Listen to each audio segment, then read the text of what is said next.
La biología de la creencia. Bueno, ¿qué decir de este libro que leí hace poquito y que acá vengo a traer la reseña?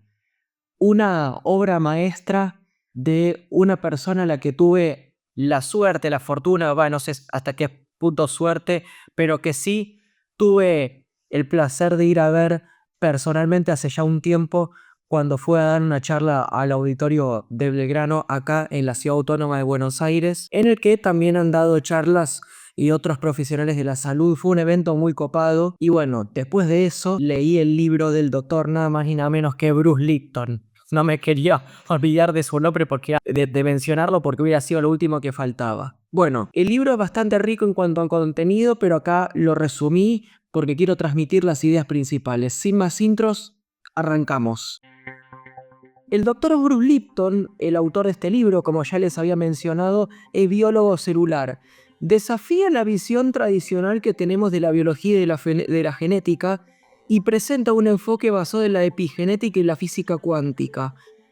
A lo largo de esta obra, el autor nos muestra que nuestras creencias, nuestros pensamientos y emociones influyen directamente en nuestra biología, determinando nuestra salud y nuestro bienestar. Y explica conceptos muy avanzados y complejos en términos que son bastante accesibles y concretos. Aparte hace analogías muy interesantes. Nos enseña que, a diferencia de lo que nos han hecho creer, nosotros tenemos el poder de ser los arquitectos de nuestra propia biología y que lejos de ser víctimas de nuestra genética, la genética es algo que puede predisponer, pero que nosotros podemos aprender a utilizar a nuestro favor si aprendemos ciertas claves. Ya desde el primer capítulo, el Dr. Lipton empieza desafiando la visión de la ciencia de vanguardia convencional hegemónica, que está acostumbrada a pensar que los genes son, por así decir, información que determina las características y el comportamiento de cualquier ser vivo, aunque cada vez esa premisa inicial se está viniendo más y más abajo por avances como por ejemplo epigenética, lo que son estudios de causas emocionales de algunas enfermedades, entre otras cosas. Arranca hablándonos desde su experiencia como profesor universitario, cuando enseñaba biología en la universidad, y nos explica cómo él desafía la visión darwinista del mundo, o de la evolución mejor dicho, donde se ven los ecosistemas o los biomas como una competencia feroz en la que solamente va a sobrevivir la especie más fuerte. En su lugar propone que la clave del desarrollo no solamente biológico, sino también del social, es la cooperación. Así como las células, si nosotros pensamos nuestros organismos como biomas, porque al fin y al cabo, ¿de qué estamos hechas? De unidades de vida llamadas células que forman tejidos, órganos, sistemas.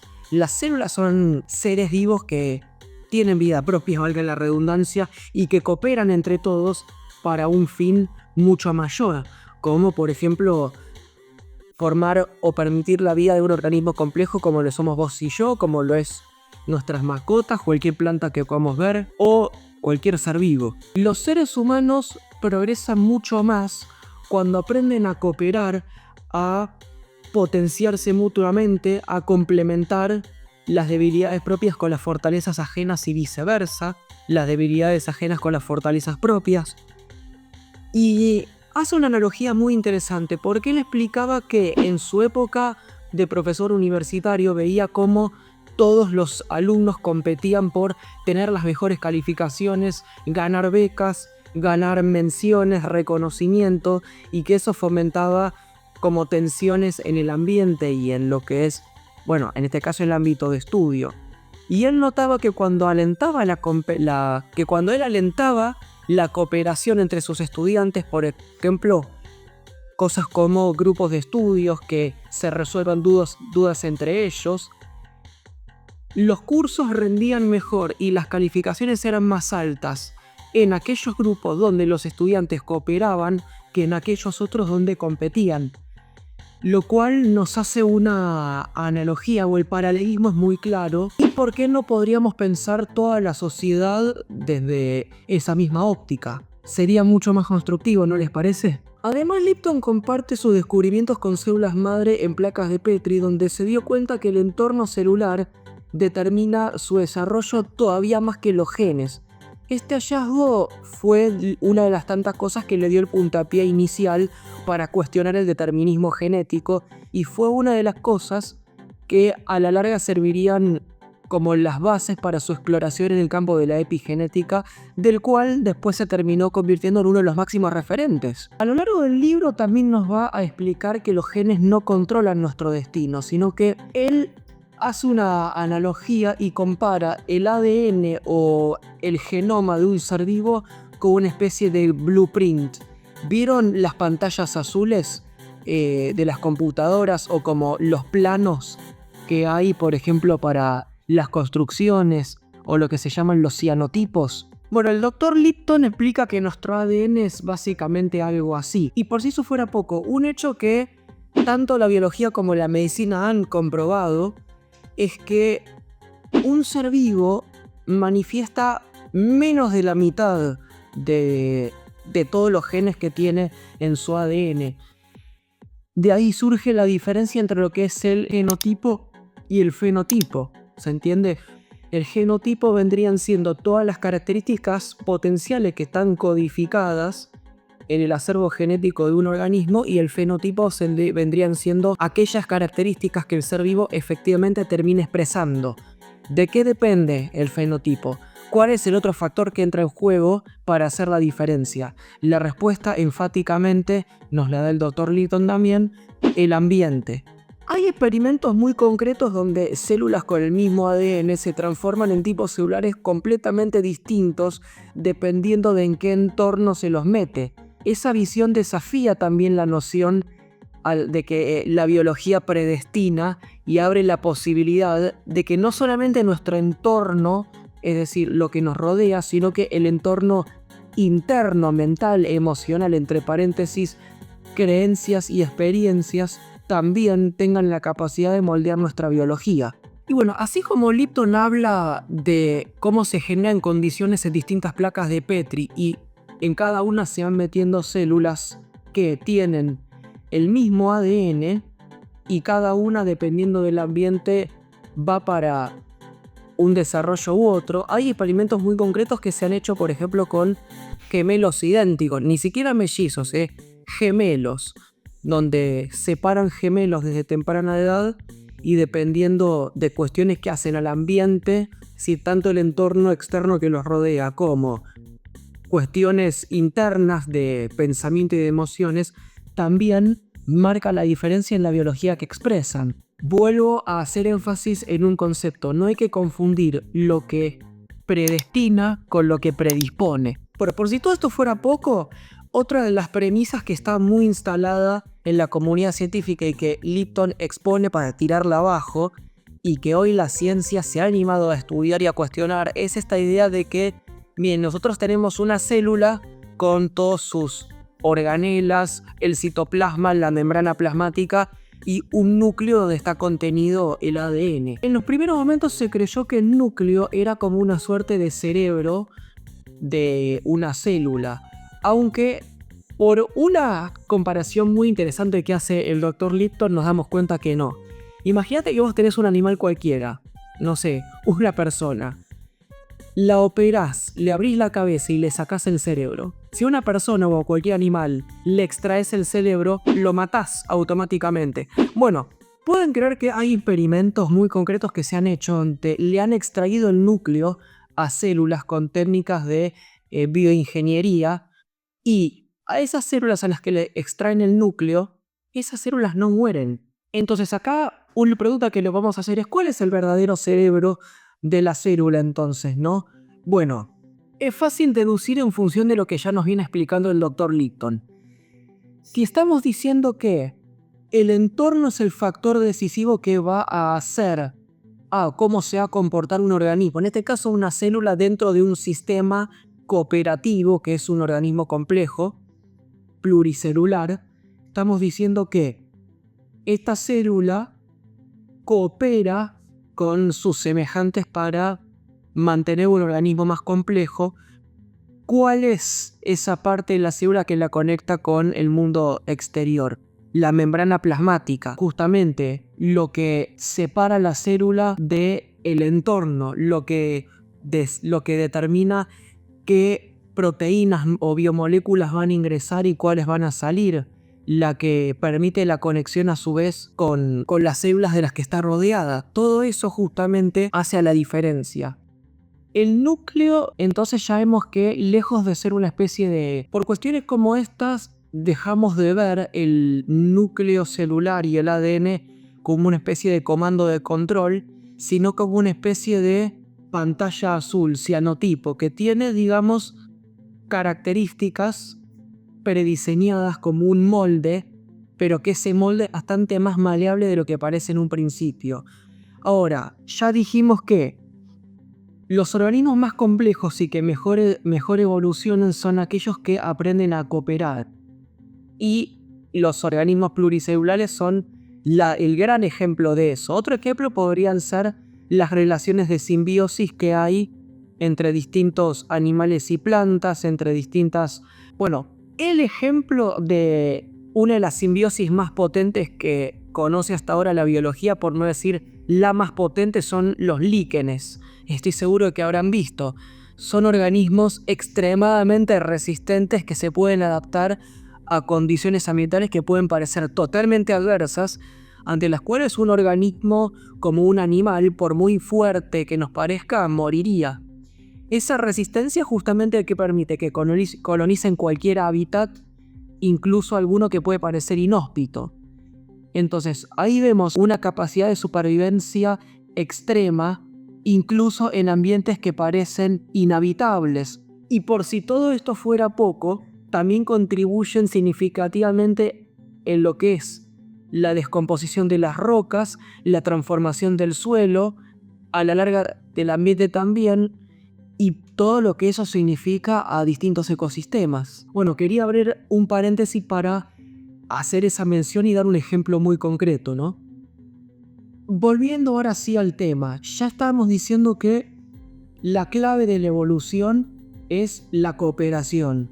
Estábamos diciendo que no estamos destinados por nuestra genética, sino que eso es una predisposición, que es un banco de información y nuestro fenotipo es maleable. Ya dijimos por nuestro ambiente, pero hay factores internos también que hacen a nuestra salud, nuestra biología y nuestra expresión, que es nada más ni nada menos que lo que hoy está empezando a estudiar la medicina de vanguardia, que recién ahora se está animando a divulgar y dar a conocer, y cosas que viene estudiando otras ciencias, por ejemplo la psicología, que son las creencias y las emociones. Es sabido de sobra que las emociones alteran la química tanto del cerebro como del corazón como lo de la sangre. Fenómenos muy concretos, por ejemplo, emociones que tienen que ver con miedo, con enojo, ponen la sangre ácida y disparan hormonas del estrés, mientras que sentimientos de paz, de tranquilidad, compasión y perdón ponen nuestra sangre alcalina, activan nuestro sistema nervioso parasimpático, mejoran nuestra digestión, entre tantas cosas. Y ahí estamos hablando de pensamientos y de emociones. Bien, ¿cómo podemos utilizar esto de manera voluntaria para tomar, digamos, ese volante de esta nave espacial tan compleja o de esta máquina?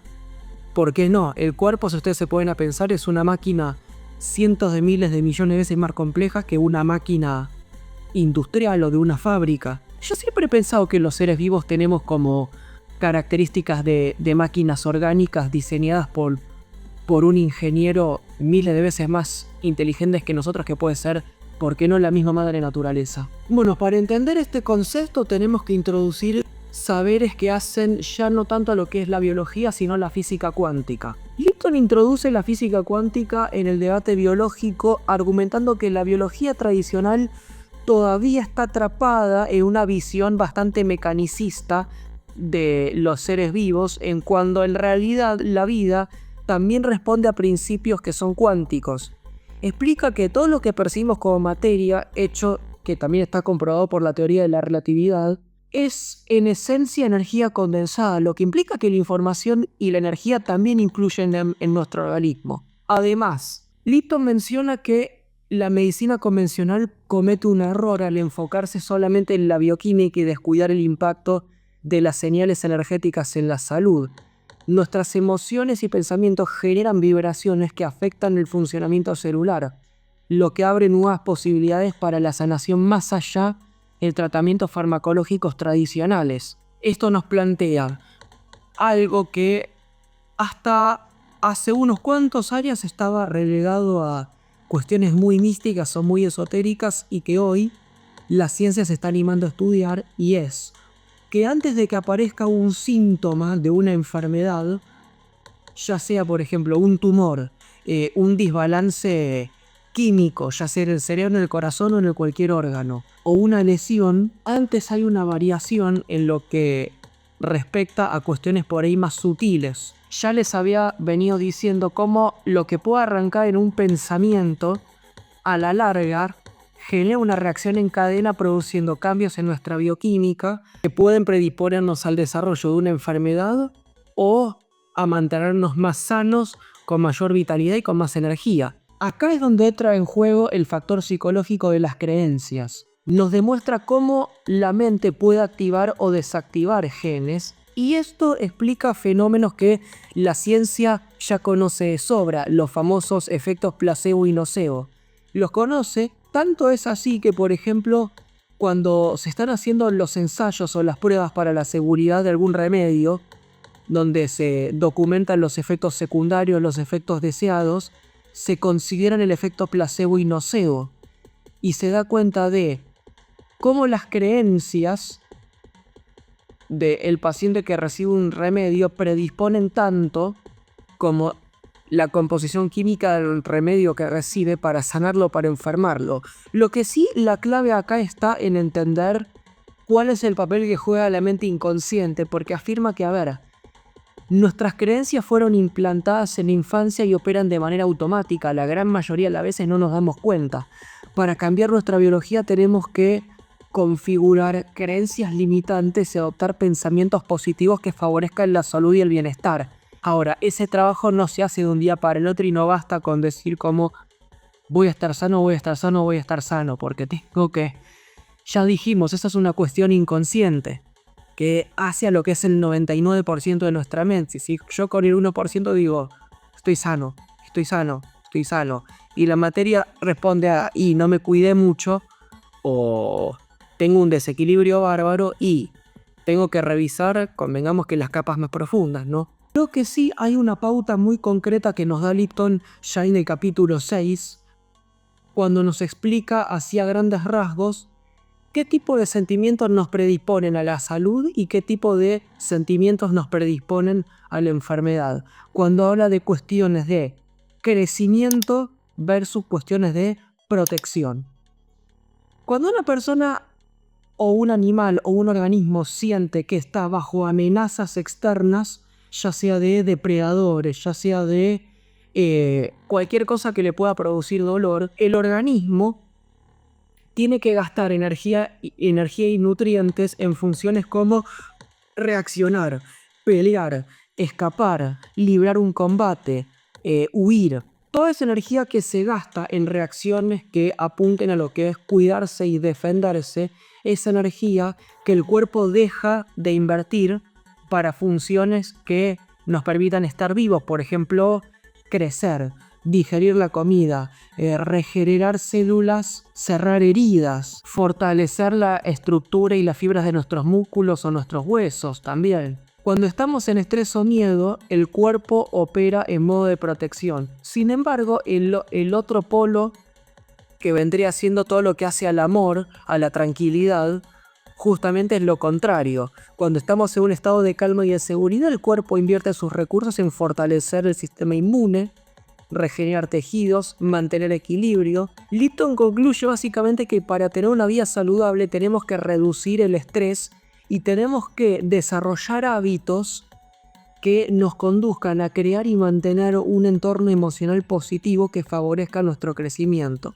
A lo largo de la biología de la creencia, Lipton nos mostró que hay conexiones muy fuertes entre la biología, la física cuántica y la psicología. que las interconectan y realmente todo es parte de un mismo gran tema. Nos da una forma de entender la salud y la vida de manera integral y nos hace ver cómo podemos tomar el destino de nuestra salud en nuestras manos y dejar de sentirnos víctimas de algo que escapa a nuestro control. Y todo esto me plantea una pregunta que me la hago a mí mismo y que creo que más de uno, después de haber leído el libro, o mínimo después de haber visto esta reseña, se preguntará a sí mismo: ¿qué estamos haciendo realmente para mantenernos saludables o para generar un entorno favorable a nuestro bienestar? ¿Qué hábitos tendríamos que reemplazar y qué hábitos tendríamos que desarrollar? Acá el Dr. Lipton nos tiró pautas muy concretas y por eso yo les recomiendo altamente que lean el libro y que no se queden con este breve resumen que hice, porque si no se perderían cómo puede ser lo que es la puesta en práctica de todos estos saberes que de verdad valen oro. Estoy súper agradecido porque tuve la oportunidad de haber ido a escuchar al Dr. Lipton y haberlo visto así ni siquiera en vivo y en directo, sino en persona al Auditorio de Belgrano, y fue una experiencia inolvidable. Aparte conocí a gente que está todos en una sintonía hermosa, conocí a varios profesionales de la salud y aparte, por si esto fuera poco, la doctora Graciela Varela, entre paréntesis, la médica que me atiende a mí, estuvo ahí y dio una charla con Laura Vanelli, a una cocinera que quiero y aprecio un montonazo, así que la saludo a ellas ya que está. Bueno, dicho todo esto, hasta acá llegó el resumen de la biología de la creencia. No quería olvidarme de dedicarle la reseña porque la verdad está buenísimo. Si les gustó, denle like. Si les interesa el contenido que genero, suscríbanse y los leo en los comentarios. Si me haces alguna sugerencia, por ahí mañana vos me das puntapié y sos la inspiración para un próximo video. Fuerte abrazo y hasta la próxima. Chau, chau.